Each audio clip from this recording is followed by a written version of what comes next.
Atenção! Este programa pode conter descrições envolvendo violência, ferimentos, mortes, cadáveres, procedimentos médicos, acidentes, situações de risco, cenas de crimes e temática de caráter sensível ou referências a imagens com esse conteúdo. Ouvintes mais sensíveis podem considerá-lo perturbador. Em 1943, no calor da Segunda Guerra Mundial, a Marinha dos Estados Unidos teria conduzido um experimento secreto ousado que poderia mudar os rumos da guerra e redefinir o campo de batalha para sempre. Usando teorias de Albert Einstein, os militares tentaram tornar um destroyer invisível em uma experiência com resultados macabros. O acontecimento só viria a se tornar público na década seguinte por meio dos relatos de um marinheiro mercante. Desde então, várias versões, algumas contraditórias, circularam pela literatura de mistério e conspiração e pela cultura pop. A posição oficial dos militares, claro, é de que esse experimento nunca aconteceu e de que os elementos da história contradizem os fatos conhecidos e registrados. Além disso, a física por trás do experimento não seria real, trazendo a conspiração para o meio científico. Até onde vai a verdade nesse caso? E quais as motivações e consequências para as pessoas que se envolveram com a história? Prepare-se para mergulhar em uma das conspirações mais conhecidas do século XX e mais pedidas por ouvintes no nosso Instagram. Esse é o Experimento Filadélfia.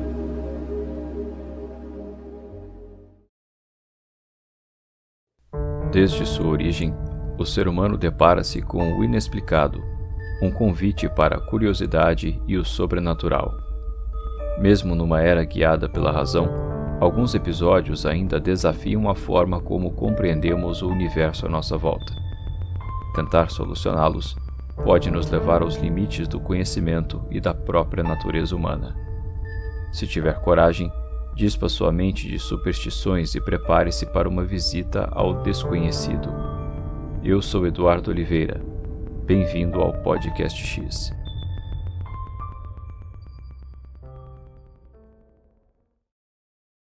Nossa história começa no final de 1955, quando um homem chamado Carl Allen enviou um pacote anônimo com a marcação Happy Easter, Feliz Páscoa, com uma cópia do livro de Maurice Jessup, The Case for the UFO, Unidentified Flying Objects, para o Gabinete de Pesquisa Naval dos Estados Unidos.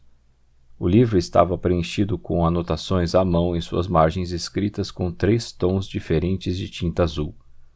Elas pareciam detalhar um debate entre 3 pessoas, apenas uma das quais recebeu um nome, Jamie.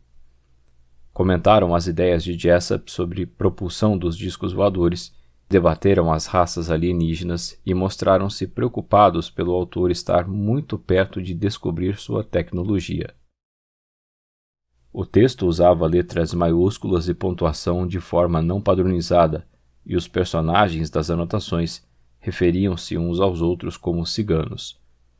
Discutiam 2 tipos diferentes de pessoas que vivem no espaço sideral e detalharam de forma longa os méritos de vários elementos dos pressupostos de Jessup. Havia referências oblíquas ao Experimento Filadélfia, com um dos comentaristas tranquilizando os outros, que destacaram uma teoria que Jessup apresentou. Em janeiro de 56, Allen começou a enviar uma série de cartas a Jessup usando o seu nome e o pseudônimo de Carlos Miquel Allende. A primeira carta que se conhece advertia Jessup a não investigar a levitação dos OVNIs. Allen mencionou uma ciência perigosa baseada em teorias não publicadas de Albert Einstein. Também alegou que um cientista chamado Franklin Rennell colocou essas teorias em prática em uma experiência no estaleiro da Filadélfia, em outubro de 43. Allen afirmou ter testemunhado essa experiência quando servia a bordo do SS Andrew Furuseth. Segundo ele, um destroyer de escolta, ou um contratorpedeiro, como também é chamado esse tipo de navio, ficou invisível. Inexplicavelmente, o navio foi teletransportado para Norfolk, na Virgínia, onde ficou por vários minutos, até reaparecer no estaleiro de Filadélfia. A tripulação que estava a bordo durante a experiência sofreu uma série de efeitos colaterais, incluindo insanidade, intangibilidade e até uma forma de paralisia que os deixava congelados no local. Quando Jessup escreveu de volta pedindo mais informações para corroborar a história, Allen disse que sua memória teria de ser recuperada e mencionou o que parece ser um artigo de jornal inexistente de Filadélfia que ele alegou ter coberto o incidente. Em 57, Jessup foi convidado para o Gabinete de Pesquisa Naval, onde lhe foi mostrado o exemplar de seu livro com as anotações. Ele notou que a caligrafia era parecida com a das cartas que recebeu de Allen. 2 oficiais do gabinete, o capitão Sidney Sherby e o comandante George Hoover, se interessaram pelo caso. Hoover explicou mais tarde que suas funções como oficial de projetos especiais exigiam que ele investigasse muitas publicações e que, em última análise, não encontrou nada substancial na suposta experiência. Ele discutiu as anotações com Austin Stanton, presidente da Varro Manufacturing Corporation, de Garland, Texas, em reuniões sobre o trabalho contratual da empresa para o gabinete.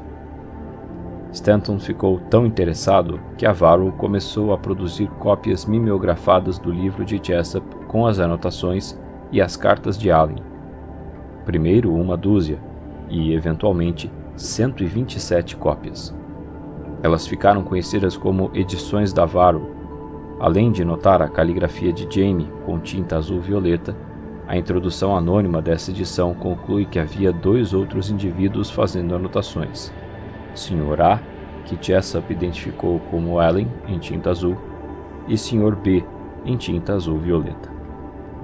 Na descrição desse episódio, você encontra um link para o PDF dessa edição.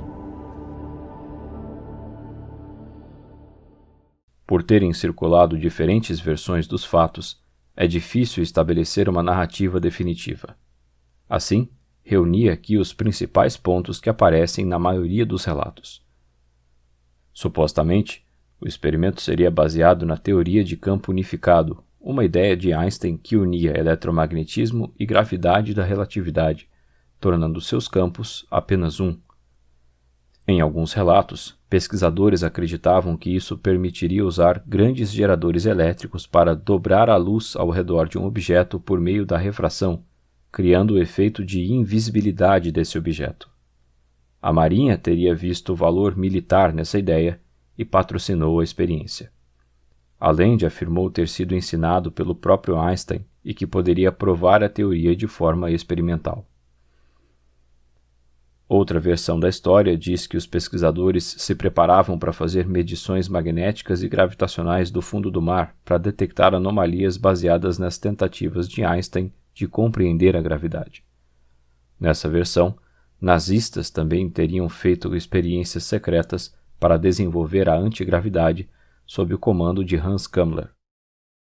Nós falamos sobre Hans Kammler no episódio 6, sobre Die Glocke, um suposto dispositivo construído pela SS que causava a degradação da matéria orgânica próxima e seria capaz de abrir um portal temporal. Quanto ao experimento Filadélfia, não há relatos confiáveis e que possam ser atribuídos a alguém, mas na maioria deles, o USS Eldridge teve o equipamento necessário instalado no estaleiro naval de Filadélfia. Os testes começaram no verão de 1943 e tiveram um sucesso limitado. Em um teste, o navio ficou quase invisível, com algumas testemunhas relatando uma estranha névoa verde em seu lugar. Os membros da tripulação queixaram-se de fortes náuseas. Quando o navio reapareceu, alguns marinheiros estavam embutidos em sua estrutura, ainda vivos, mas com partes do corpo fundidas ao metal. Um deles estava num nível de convés abaixo do local onde estava antes, e teve a sua mão embutida no casco de aço do navio. Alguns marinheiros também teriam ficado completamente loucos.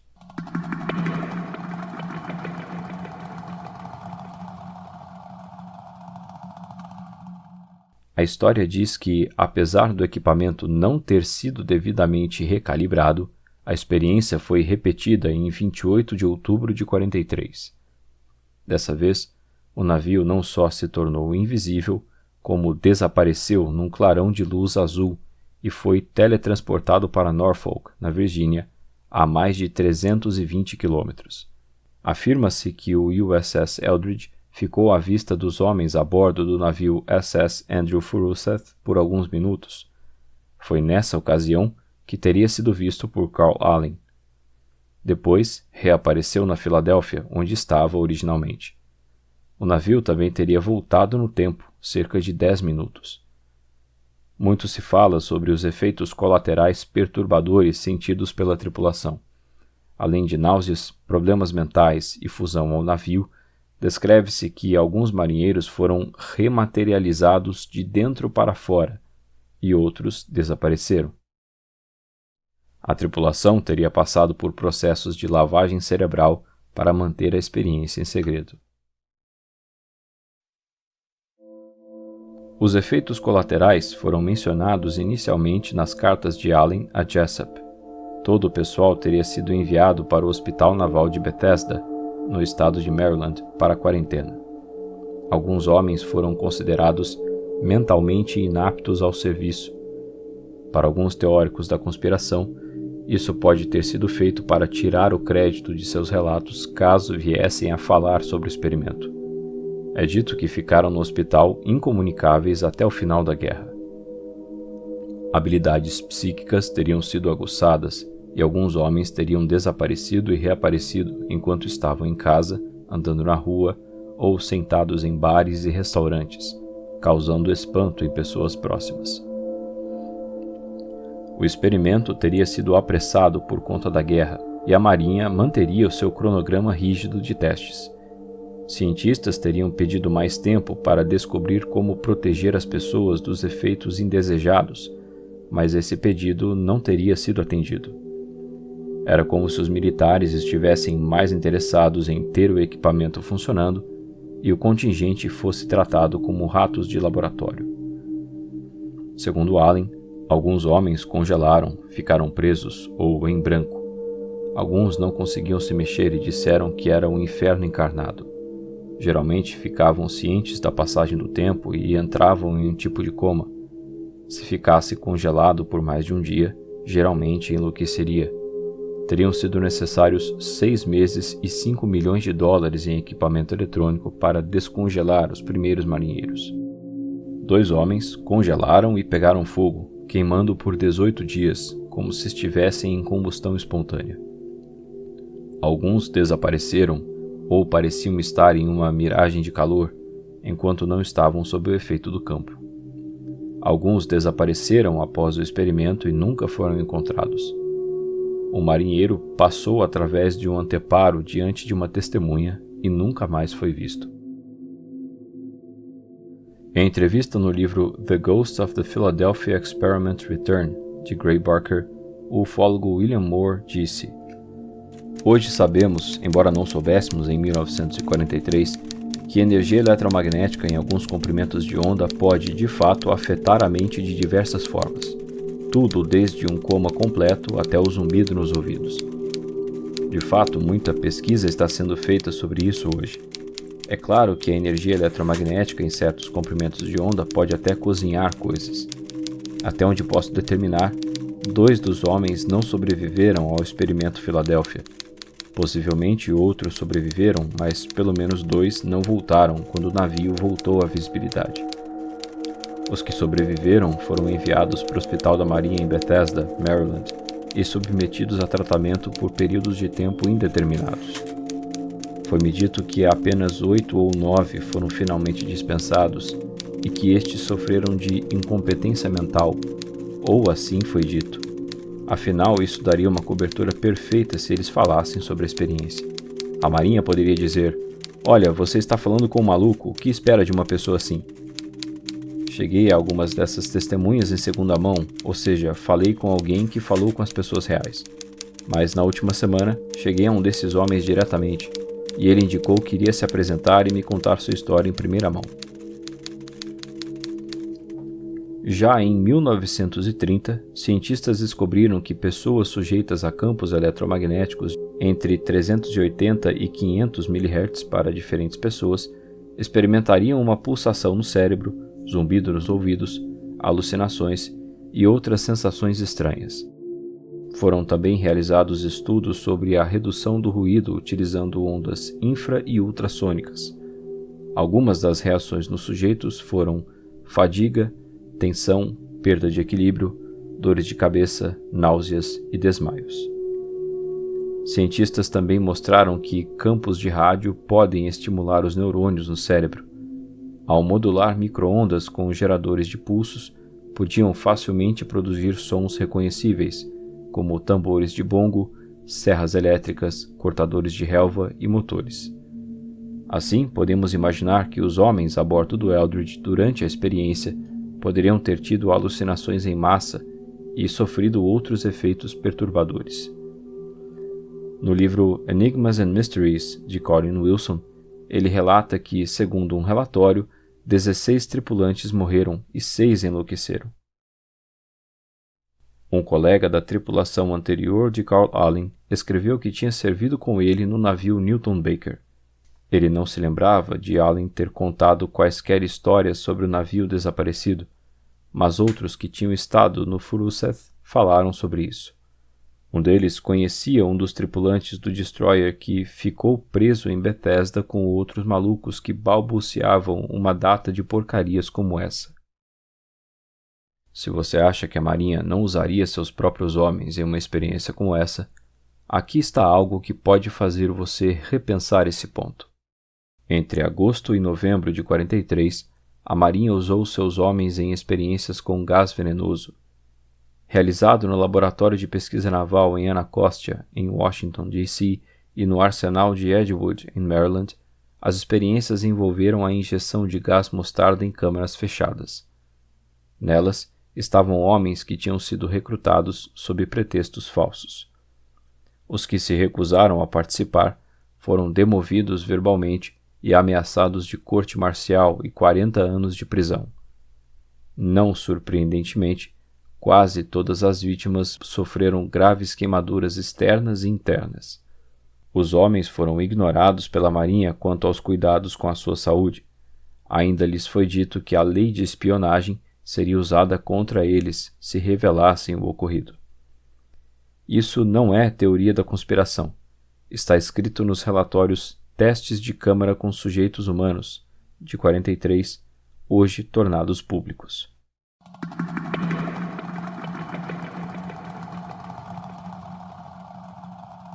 Em 63, Vincent Geddes, autor paranormal que cunhou o termo Triângulo das Bermudas, publicou um livro sobre fenômenos anômalos intitulado Invisible Horizons, Through Mysteries of the Sea. Nesse livro, ele relata a história da experiência com base nas edições da Varo. George Simpson e Neil Burger publicaram um romance em 78 com o título Thin Air.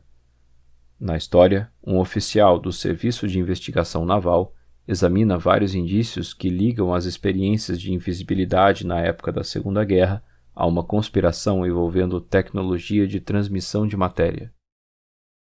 A popularização em grande escala da história aconteceu em 79, quando Charles Berlitz, que tinha escrito um best-seller sobre o Triângulo das Bermudas, e seu coautor, o ufólogo William Moore, publicaram The Philadelphia Experiment, Project Invisibility, cujo link também está na descrição. Supostamente, o livro teria um relato real da história. O livro combina histórias bizarras, teorias perdidas de campo unificado de Einstein e acobertamentos governamentais. Tudo isso com base nas cartas que Allen enviou a Jessup. No livro encontramos o relato de um guarda de material audiovisual restrito, conhecido apenas como Jim. Em 45, ele viu parte de um filme assistido por um grupo de oficiais navais. Só me lembro de parte do filme, pois minha posição de segurança não me permitia sentar e assistir como os outros. Lembro-me que era sobre 3 navios. Mostrava 2 outros navios alimentando o navio central com algum tipo de energia. Pensava que eram ondas sonoras, mas não sabia, uma vez que naturalmente não estava no briefing. Depois de algum tempo, o navio central, um contratorpedeiro, desapareceu lentamente num nevoeiro transparente, até que tudo o que se podia ver era uma impressão daquele navio na água. Depois, quando o campo ou o que quer que fosse foi desligado, o navio reapareceu lentamente com um nevoeiro fino. Aparentemente, esse foi o fim do filme, e ouvia alguns dos homens na sala falando sobre ele. Alguns pensaram que o campo tinha ficado muito tempo ligado e que isso tinha causado os problemas que alguns dos membros da tripulação tinham. Moore e Berlitz dedicaram um dos últimos capítulos do livro aos campos de força de Townsend Brown, em referência a Thomas Townsend Brown, técnico da Marinha Americana que realizou o experimento Philadelphia.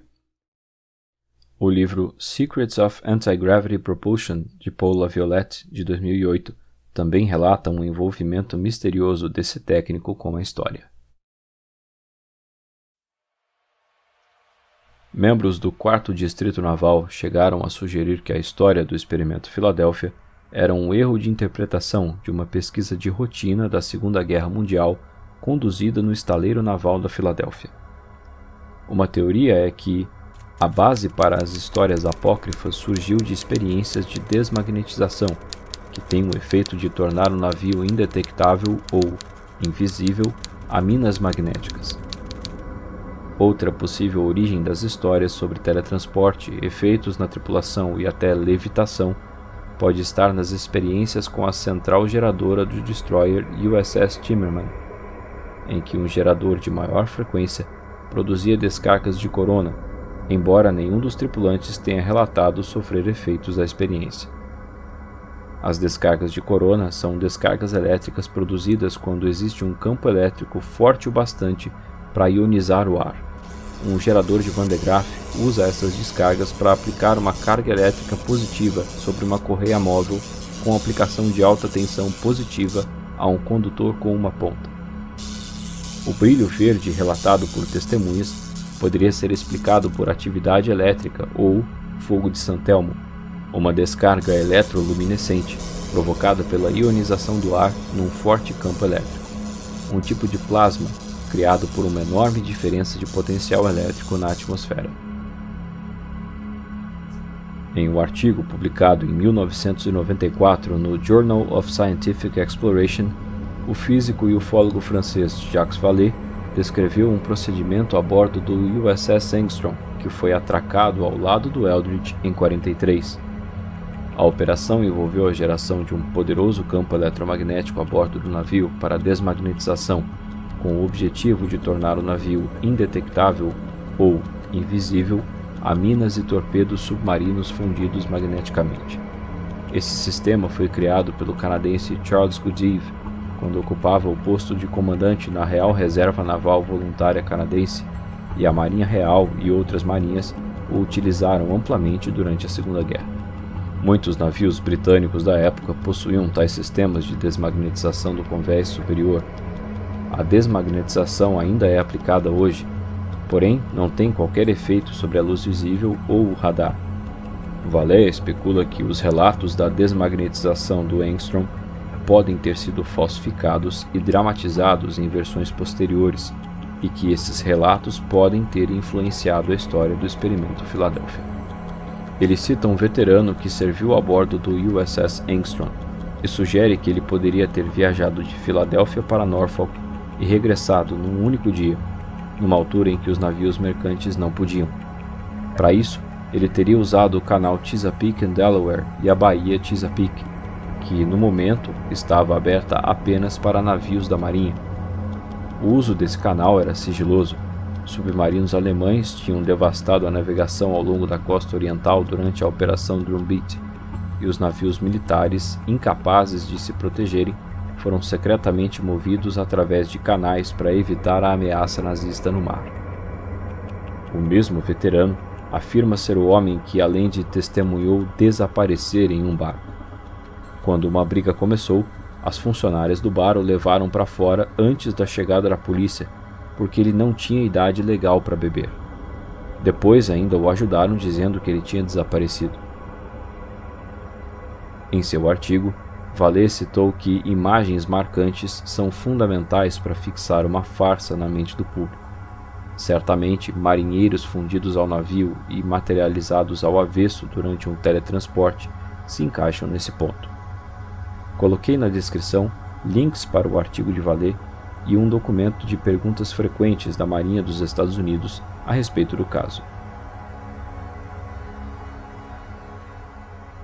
Os registros oficiais do USS Eldridge, designação Delta Echo 173, obviamente não incluem nada a respeito de um experimento envolvendo invisibilidade ou teletransporte, mas apresentam um histórico de ações importantes no âmbito da guerra. O destroyer da classe Cannon foi batizado em honra ao aviador naval tenente-comandante John Eldridge Jr., que liderou uma operação aérea para a invasão das Ilhas Salomão em 7 e 8 de agosto de 42. Foi lá que ele morreu em 2 de novembro daquele ano, recebendo póstumamente a Cruz da Marinha.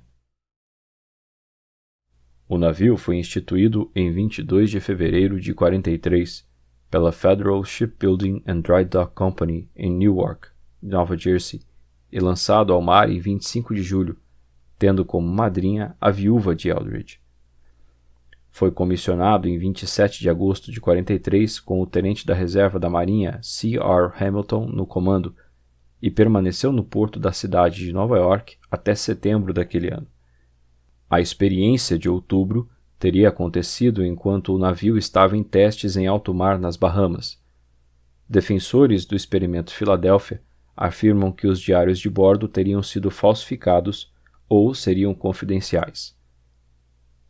Em setembro de 1996, o Gabinete de Pesquisa Naval, estabelecido em 46, cerca de 3 anos após o experimento, declarou que nunca conduziu investigações sobre a invisibilidade do radar, nem em 43, nem em qualquer outra época.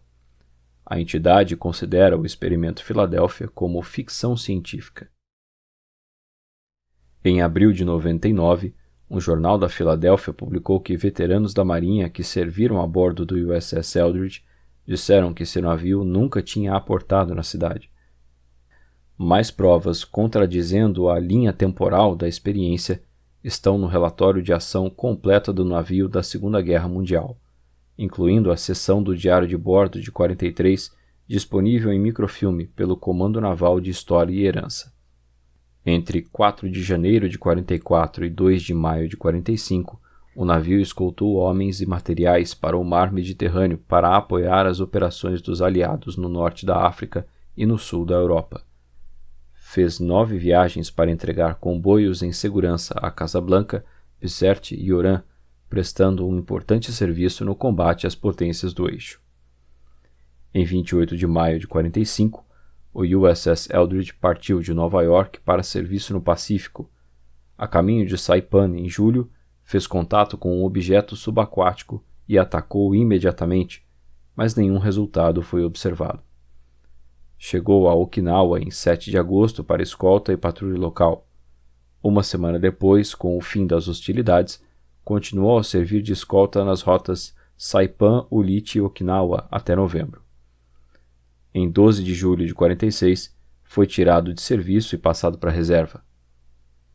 Em 15 de janeiro de 51, foi transferido pela Lei de Assistência à Defesa Mútua para a Grécia, onde serviu como Leon, designação Delta 54. Um comandante do Leon relatou: "Durante meu serviço no Leon, tive alguns relatos de membros da tripulação afirmando que tinham visto algo misterioso, como uma ilusão, ou seja, algum tipo de fantasma, ou relataram que lhes faltavam coisas, objetos, posses, nada de valor que sugerisse que um ladrão estivesse a bordo. Normalmente encontravam os objetos perdidos após alguns dias num local diferente do que tinham colocado. Costumávamos fazer piadas entre nós sobre os fantasmas dos navios que mudavam coisas de lugar." O navio foi desmantelado em 5 de novembro de 92 e vendido como sucata em 11 de novembro de 99 para a firma V&J Scrap Metal Trading, com sede em Pireu.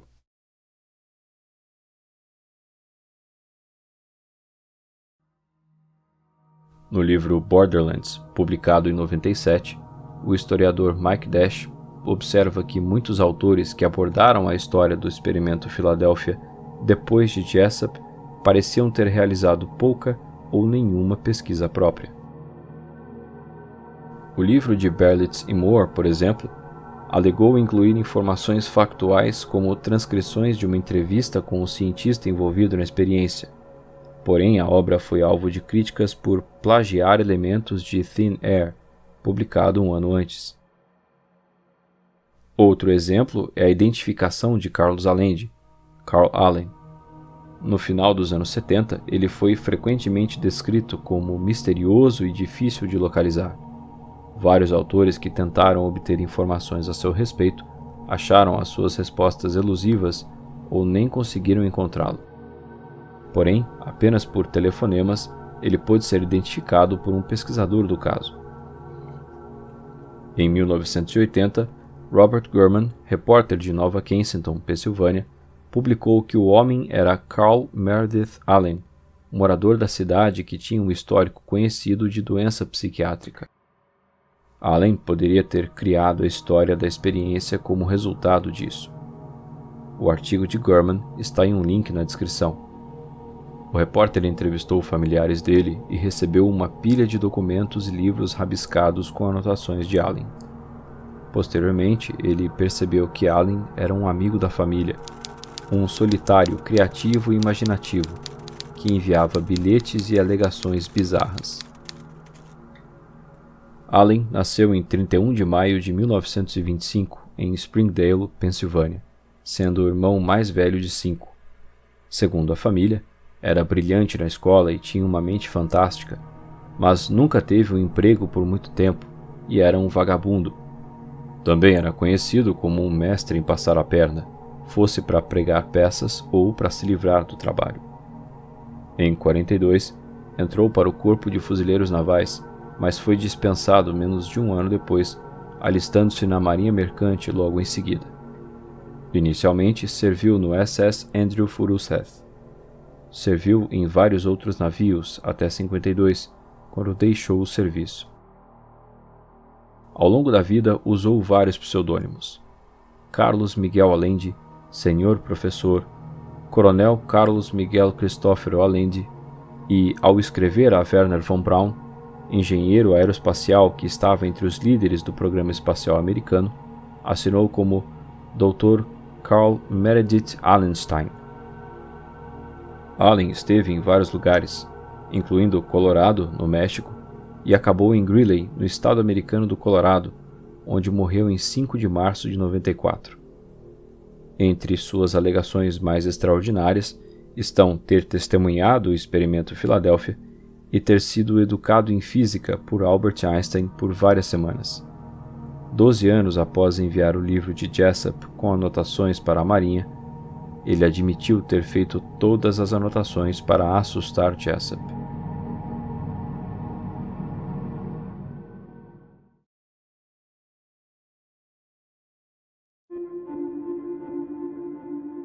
Morris Ketchum Jessup nasceu em 1900 em Rockville, Indiana, e se tornou interessado por astronomia ainda criança.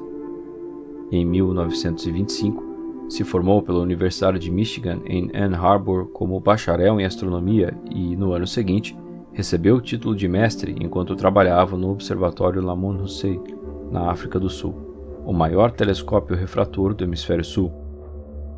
Ele terminou sua dissertação para o doutorado em astrofísica em 1931, mas nunca obteve esse grau e, posteriormente, abandonou a carreira acadêmica. Apesar disso, por vezes, referiam-se a ele como Dr. Jessup. É interessante notar que, na época do experimento Filadélfia, ele estava na folha de pagamento do governo americano. Ele trabalhou para o governo de maio de 43 a maio de 44. Seu cargo e suas responsabilidades nunca foram divulgadas, com as informações sendo retidas pelo FBI. No meio ufológico, ele é conhecido como um dos maiores defensores originais da hipótese extraterrestre dos anos 50. Também se diz que ele foi educado formalmente em arqueologia, além de astronomia, tendo trabalhado com ambas as áreas. Apesar disso, não há evidências de atividades dele no campo da arqueologia, além de ter participado de expedições para Yucatán e Peru nos anos 20 e Cusco nos anos 30. The Case for the UFO, seu primeiro livro sobre ufologia, foi publicado em 1955 e lhe deu notoriedade.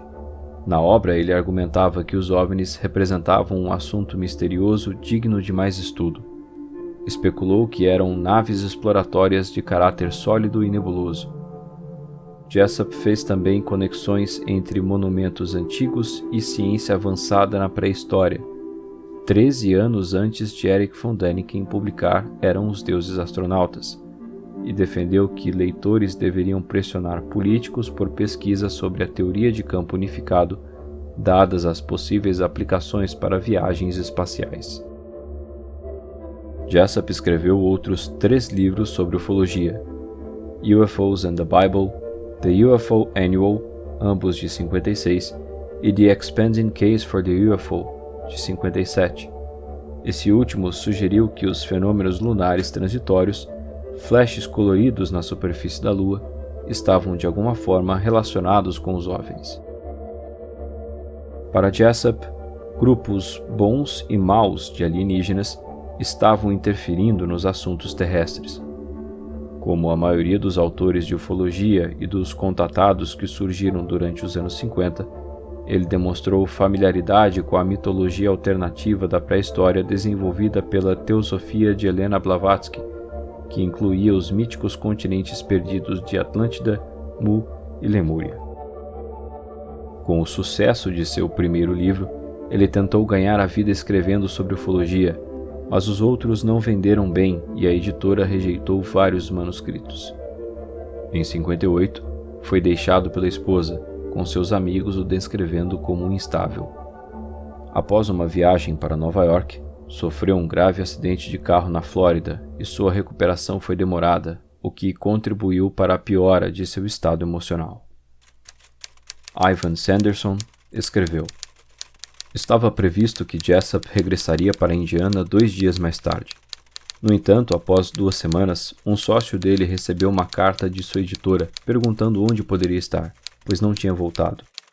Após mais um intervalo de cerca de 1 mês, outro dos seus amigos em Nova York soube que ele estava na Flórida. Tinha ido diretamente de Nova York, tinha aberto a sua casa e alguns dias depois envolveu-se num acidente de carro muito grave do qual ainda estava se recuperando. 4 meses depois, seu principal confidente em Nova York recebeu uma carta muito deprimida e deprimente de Morris. Isso foi em meados de abril de 59. Nela, ele disse que tinha sido incapaz de fazer qualquer trabalho desde o acidente e escrevera que era um vegetal completo. De fato, essa carta é um bilhete de suicídio direto e pedia que certas coisas fossem feitas, pois ele iria assumir o risco de outra existência ou universo ser melhor do que esse mundo miserável. Havia muito mais sobre esse ponto. 1 semana depois, Jessup estava morto.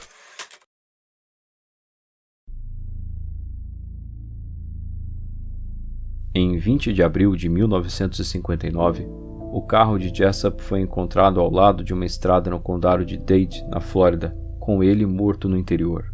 Uma mangueira tinha sido colocada ligando o escapamento a uma janela traseira, enchendo o interior do veículo com fumaça rica em monóxido de carbono, que envenenou Jessup. Rapidamente, a morte foi considerada um suicídio. Amigos disseram que ele estava extremamente deprimido e que tinha mencionado tirar a própria vida durante vários meses. Se sua morte foi mesmo suicídio, é tema de debate até hoje. No livro Project Invisibility, Moore e Berlitz afirmam que a morte está conectada ao seu conhecimento sobre o experimento Filadélfia e sugerem que ele pode ter sido levado ao suicídio pelas cartas de Allende e as anotações em seu livro. Para valer, a inquietação causada na mente de Jessup pela história do experimento secreto no estaleiro da Filadélfia e os militares investigando anotações anônimas em seu livro, dizendo que ele estava perto de descobrir a verdade sobre os OVNIs, o perturbaram a ponto de tirar a própria vida. Apenas anos mais tarde, seria mostrado publicamente que Allen forjara toda a história.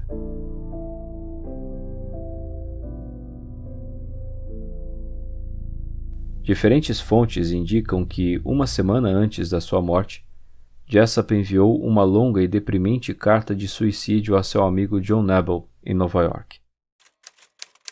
Também vi a carta acima referida e posso confirmar de que se trata de um bilhete de suicídio perfeitamente direto e, além disso, que a carta do Dr. Jessup deixa claro que ele escolheu o suicídio como única alternativa possível a um futuro insuportável e o cometeu após cuidadosa consideração e não num ataque de súbito desespero. Certamente os misteriosos eles não tiveram nada a ver com isso, escreveu Hans Stefan Sanderson. O pesquisador e escritor Ivan Sanderson escreveu em 68. Nesse nosso último encontro, ele estava extremamente perturbado e admitiu que, devido a um interesse intelectual originalmente puro em fenômenos naturais, tinha sido sugado para um mundo completamente insano de irrealidade. Manifestou seu total terror perante ao fluxo interminável de coincidências que tinham ocorrido no seu trabalho e na sua vida privada. Mas, além disso, ficou angustiado por poder ser acusado de insanidade absoluta se mencionasse esses agravos e assuntos relacionados. Essa era uma situação bastante trágica à primeira vista, mesmo nessa altura. Naturalmente, fizemos a nossa promessa solene de que o pedido de Morris seria escrupulosamente observado, enquanto ele, por sua vez, acrescentou que só se certas pessoas que ele nomeou pedissem por escrito e declarado legalmente, o material deveria ser publicado. Não há nenhuma razão conhecida para supor que sua morte não tenha sido um suicídio, e um suicídio cuidadosamente planejado. Ele tinha estado perturbado e deprimido durante mais de um ano, sobretudo pelo fato de seus editores terem recusado seus manuscritos, embora com o argumento perfeitamente legítimo de que não estavam organizados e não estavam à altura de seu padrão anterior. Na verdade, ele estava exagerando muito quando escreveu, provocando assim um círculo vicioso. Os especialistas em trânsito podem muito bem dizer que o seu acidente foi outro elo dessa cadeia, uma vez que as pessoas não devem dirigir se estiverem muito perturbadas, e os resultados físicos desse acidente foram certamente muito graves.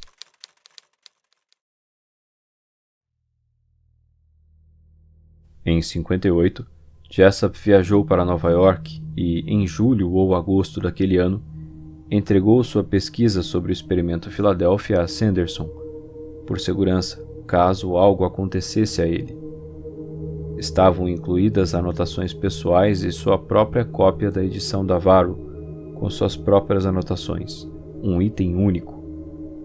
Seu amigo pessoal, oceanógrafo Dr. J. Mason Valentine, disse que Jessup parecia bem informado sobre o experimento Filadélfia e havia participado de reuniões com oficiais da Marinha sobre esse assunto. Segundo Jessup, o propósito era testar o efeito de um forte campo magnético em uma embarcação de superfície tripulada. Isso seria feito com geradores magnéticos, desmagnetizadores. Tanto os geradores pulsantes como os não pulsantes eram operados para criar um campo magnético tremendo acima e ao redor de um navio atracado. Os resultados foram tão espantosos quanto importantes, embora com efeitos colaterais infelizes para a tripulação. Quando a experiência começou a fazer efeito, uma luz verde nebulosa tornou-se evidente. Logo, todo o navio estava cheio dessa névoa verde e a embarcação, juntamente com seu pessoal, começou a desaparecer da vista dos que estavam na doca, até que apenas a sua linha d'água era visível. Depois, disseram que o contratorpedeiro apareceu e desapareceu em Norfolk, na Virgínia, o que pode ter sido resultado de um ensaio de invisibilidade envolvendo o fenômeno ligado à dobra temporal. A Marinha tinha pedido a ele para ser consultor em mais uma experiência, mas ele tinha recusado.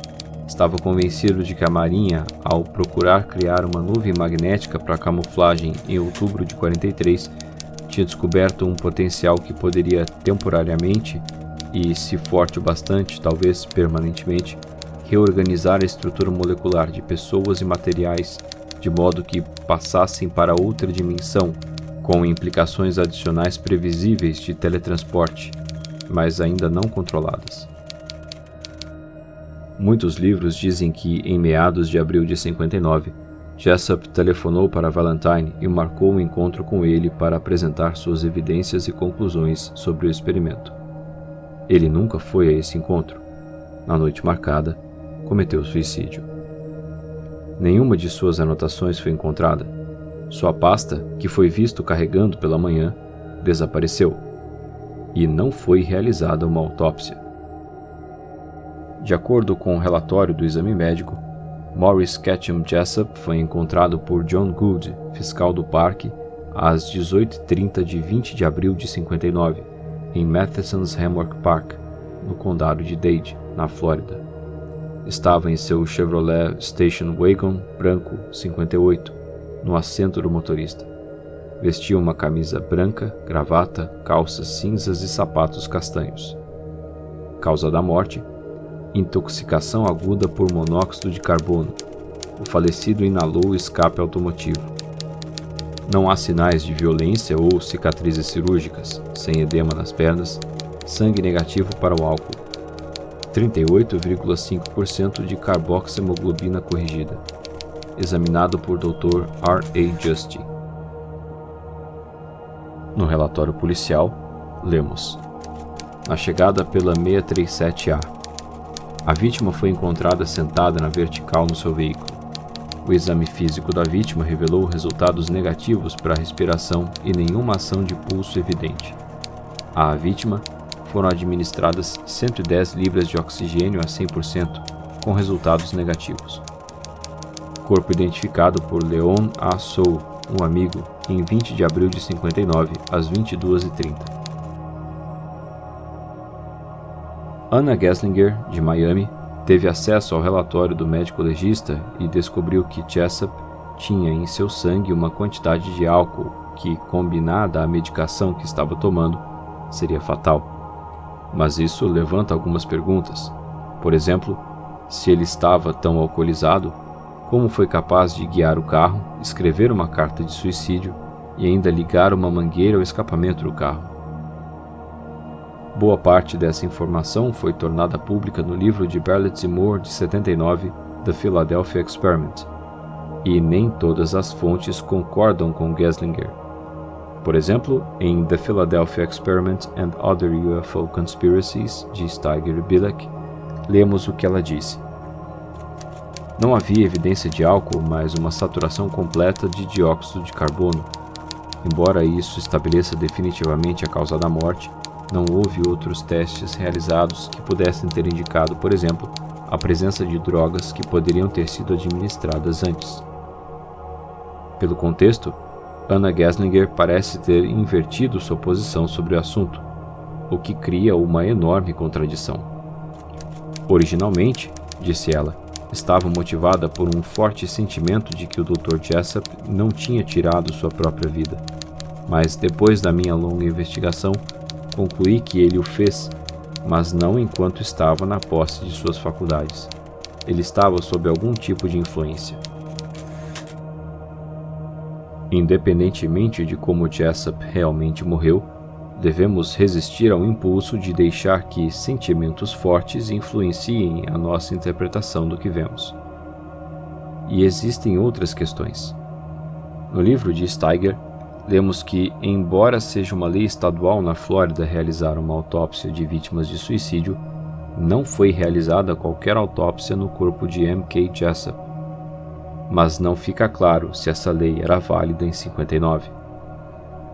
Sobre o motivo de não ter sido feita uma autópsia, o Dr. Joseph H. Davis, examinador no Gabinete de Exames Médicos no Condado de Dade, respondeu que o corpo de Jessup tinha sido doado à Faculdade de Medicina da Universidade de Miami.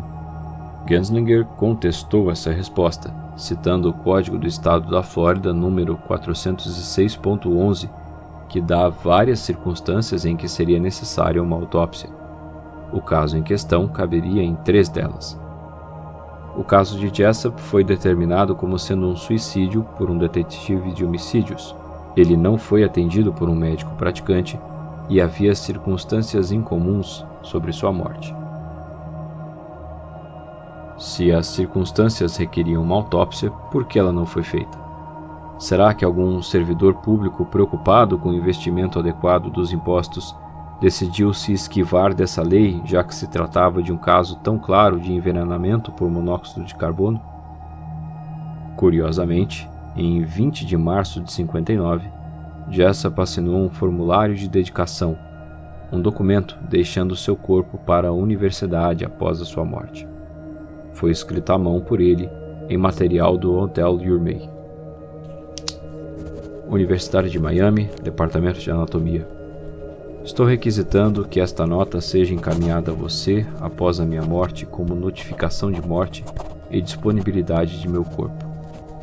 Por favor, contate minha esposa sobre onde o corpo jaz e faça o necessário para obtê-lo. Não desejo nenhum funeral e prefiro que o corpo esteja em sua posse antes que parentes tenham a oportunidade de realizar um velório. Obrigado pela sua cooperação. M.K. Jessup.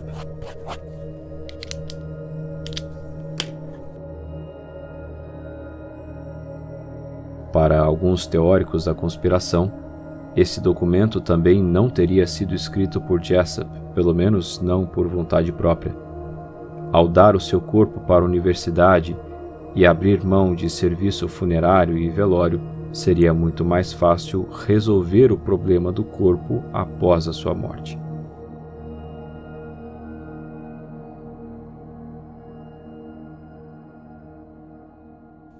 Vale notar que tudo parecia executado com habilidade e cuidado incomuns em casos de suicídio assim. A mangueira não era uma mangueira de jardim comum, era de 2 polegadas de diâmetro com um comprimento de 1,5 metros.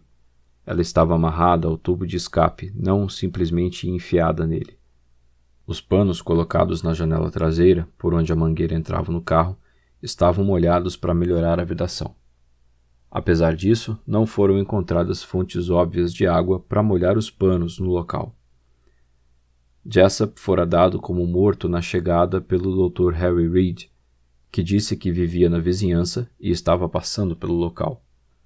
Quanto a isso, Anna Genslinger escreveu: Falei pessoalmente com cada Dr. Harry Reid no condado de Dade. Todos eles negam ter estado perto de Matheson Hammock Park na noite da morte de Jessup. Quem é esse misterioso Dr. Reid? E por que é que ele se encarregou de declarar a morte do homem quando o legista já estava a caminho do local? A maioria dos homens não teria assumido essa responsabilidade. A esposa recusou-se a identificar o corpo, afirmando estar certa de que Jessup não teria cometido suicídio. O corpo foi identificado mais tarde por Leon Soule, afirmando ser um amigo da família. Ninguém entrevistou a família, nem nunca ouviu falar de Leon. Não foram encontrados obituários publicados sobre a morte de Jessup, nem mesmo no jornal local de sua cidade natal, nem em qualquer outra fonte. No entanto, em 2017, foi localizado um pequeno artigo com a manchete Saucerman Suicide, que apareceu na primeira página do jornal Fort Myers News Press, em 22 de abril de 59, 2 dias depois da morte.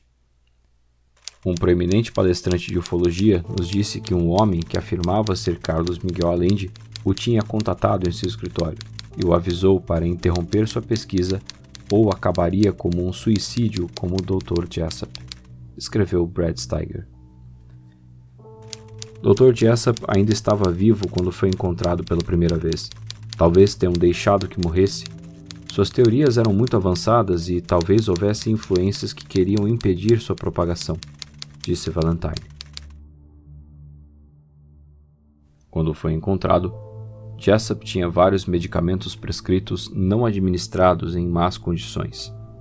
Comprimidos de colchicina, 1 de 120, sulfato de anfetaminas, 10 mg, 60, Atarax, 10 mg, testosterona, 50 mg e tiroide em pó, 1 grama. Muitos livros tentam passar uma imagem de conspiração com esse fato, mas são apenas receitas médicas que Jessup decidiu ignorar por vontade própria. Se ele cometeu suicídio, foi provavelmente devido à depressão extrema. Ele também estava desanimado com as críticas dirigidas contra seus livros pelos mundos científico e acadêmico, disse o Dr. Valentine no livro The Bermuda Triangle, de Berlitz. Numa carta do investigador John Keel a Robert Gurman, datada de 10 de agosto de 83, ele escreveu que pouco antes do seu suicídio, Jessup escreveu uma longa e divagante carta a John Nebel, uma personalidade da rádio de Nova York, e cartas semelhantes a alguns outros, incluindo Hans Stefan Sanderson, editor de uma revista de ficção científica. Estas eram cartas típicas de pré-suicídio de uma personalidade depressiva. Embora existam algumas coisas estranhas sobre a forma como as autoridades da Flórida se comportaram ao lidar com sua morte, não há dúvida de que Jessup acabou com a sua própria vida por causa de contratempos na carreira e problemas familiares. Pouco antes de se matar, entregou sua correspondência com a Land e sua cópia pessoal do documento da Varo ao Sr. Sanderson. Por que ainda não se aceitou amplamente que Jessup se matou? Será que teorias conspiratórias e histórias sensacionalistas são assim tão atraentes? Para elevar os ânimos ainda mais, existe uma declaração de Sanderson de que Jessup não dirigiu seu Chevrolet até o parque, mas cometeu suicídio em sua própria garagem. Em 68, ele escreveu: "Isso foi muito reforçado pelo relato falso de que Jessup tinha sido encontrado morto em seu carro num parque. Ele não foi. Foi encontrado em seu carro em uma garagem trancada em sua casa. Muito infelizmente, nunca foi feita uma declaração precisa sobre se um cano tinha sido conduzido para o carro fechado a partir do escape ou não. Nem foi declarado se a garagem estava fechada por dentro ou por fora, ou se o carro estava mesmo fechado. Esses últimos pontos podem nunca ter sido publicados, uma vez que a sua morte não recebeu mais do que um aviso perfunctório." Essa declaração é muito interessante e conflitante com todo o resto. Você pode encontrar uma cópia da certidão de óbito de Jessup no livro Without a Trace, de Berlitz. Coloquei um link para esse documento na descrição também. E o certificado mostra indiscutivelmente o local como Station Wagon Country Park, em Dade, Flórida. Agora só faltam dizer que a tal garagem é no meio do parque.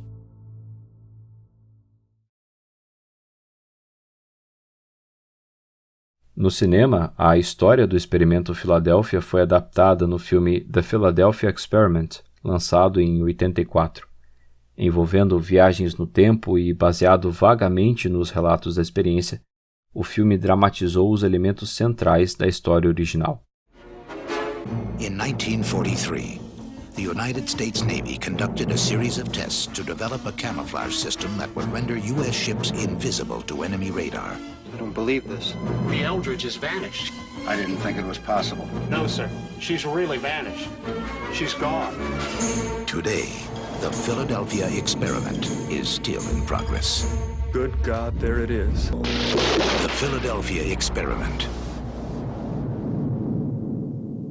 Em 89, Alfred Bielek afirmou ter estado a bordo do USS Eldridge durante a experiência. Na conferência da Mutual UFO Network, uma organização de pesquisa ufológica, em 90, Bielek afirmou que o filme era amplamente fiel ao que presenciou em 43. Mais tarde, ele deu mais detalhes em programas de rádio, eventos e na internet. Em 11 de outubro de 2022, na semana em que eu tinha planos de gravar esse episódio, o podcast Frequência X fez um programa sobre o experimento Filadélfia. Mencionaram que Bielek teria tido um gatilho de memória ao ver o filme, lembrando que em 83, durante um experimento de natureza semelhante, o USS Eldridge teria sido transportado para lá a partir do momento da experiência de 40 anos antes. Você confia no relato de quem se lembrou de algo tão grande e tão fantástico após ver um filme e diz que foi muito semelhante ao que assistiu? Now David must risk everything I gotta get back to my son! and find the one way back home. Terminate him.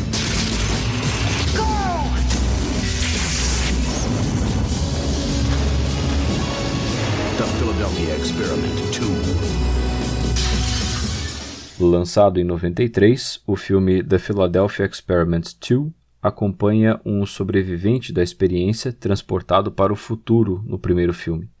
Dessa vez, ele acaba sendo transportado para uma realidade alternativa após outra experiência militar, agora com o objetivo de teletransportar um avião stealth F-117.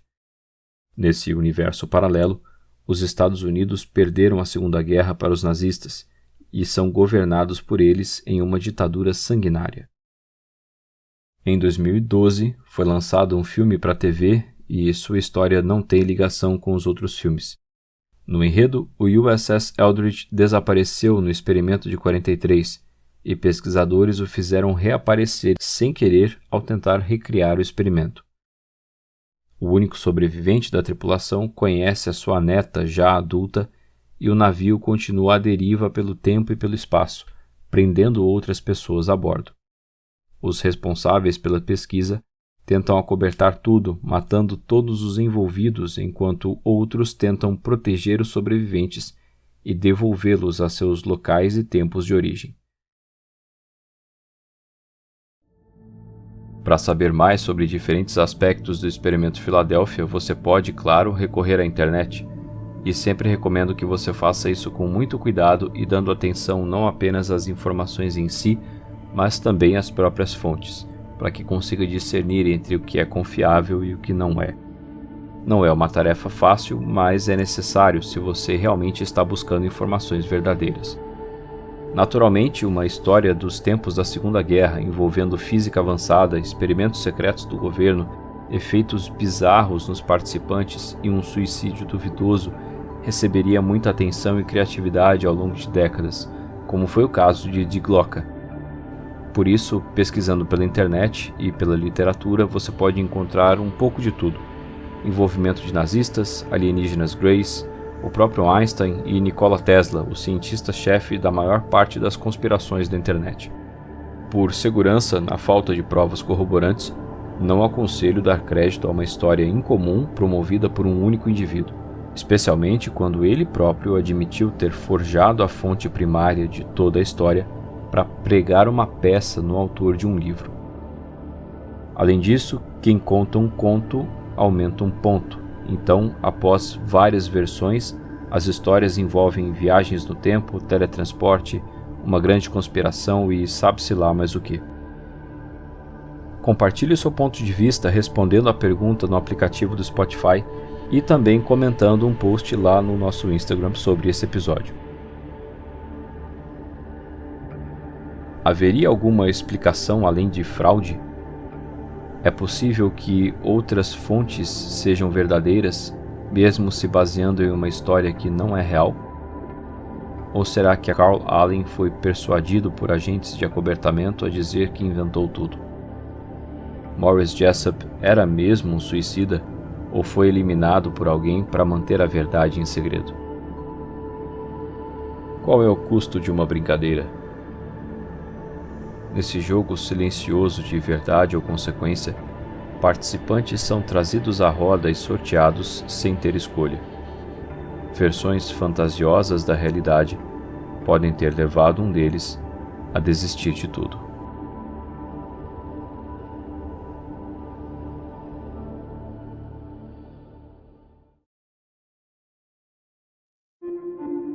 Gostou desse episódio? Então siga o Podcast X aí no agregador e compartilhe seus episódios favoritos. E se está no aplicativo do Spotify, dê 5 estrelas. Essa é a forma mais fácil de me ajudar a fazer o podcast. Como eu produzo sozinho no meu tempo livre, eu não consigo produzir com a frequência que eu gostaria. Apesar disso, mantenho as redes do podcast atualizadas e sempre estou aberto a comentários, críticas e sugestões. Então vai lá no Instagram, @podcastxbr, e comenta o que achou desse episódio em um post sobre ele e deixe a sua sugestão de tema. No Reddit, procure pelo r/podcastx, tudo junto. Se preferir, pode me mandar um e-mail, como faziam os fenícios, em contato.podcastx@gmail.com. Outro canal de conteúdos que produzo é o blog do Astrônomo, onde escrevo sobre astronomia e astronáutica desde 2006. Também já escrevi sobre mistérios por lá e, em 2022, trouxe o blog para o Instagram no @blog do astrônomo. Muito obrigado por ouvir até o final, espero que você tenha achado esse episódio tão interessante quanto eu achei enquanto produzia, e te aguardo por aqui para o próximo. Até mais.